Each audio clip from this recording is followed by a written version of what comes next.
Hi friends, welcome back to my channel అమ్మ కబుర్లు. మీ కోమలా చౌదరి. ఈరోజు చౌదరి గారు చెప్పే కబుర్లు ఏంటంటే, అసలు అందరూ తల వెంట్రుకలు తెల్లబడుతున్నాయని ఆర్ఎంటీస్ ఈరెంటీస్ వాడుతున్నారు కదా.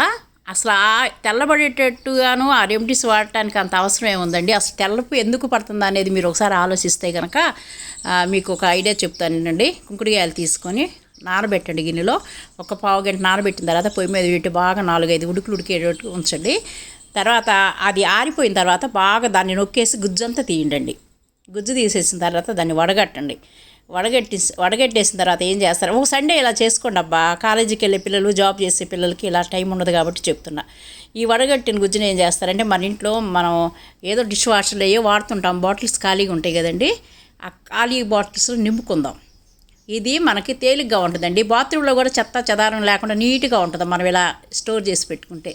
ఇలా ఈ బాటిల్స్ నింపుకున్నామనుకోండి, ఖాళీ అయిపోయాక బాటిల్స్ పడేయకోకుండా ఇలా చిక్కగా గుజ్జు బాగా చిక్కగా వస్తుందండి. ఆ బాటిల్స్ 2-3కి వస్తుందండి. అయితే దీన్ని ఏం చేద్దామంటే డీ బాక్స్లో పెట్టుకుందామండి. డీ బాక్స్లో పెట్టుకుంటే బాగా గడ్డగట్టుకుపోద్దండి. మనం స్నానం చేయబోయే ముందు ఒక 10 నిమిషాల ముందు బయట పెట్టుకుంటే అది కరిగిపోద్ది. అప్పుడు అదే డబ్బాతోటి చక్కగా తలస్నానం చేస్తే చక్కగా అసలు ఎంట్రుకలు నలుపు పనే రావండి. నాకైతే 50+ అండి. ఒక్క ఎంట్రుకు కూడా నాకు తెల్లబడలేదు. ఎందుకంటే నేను వాడేది ఇవేనండి. మా అమ్మగారు నాకు ఇదే వాడేది.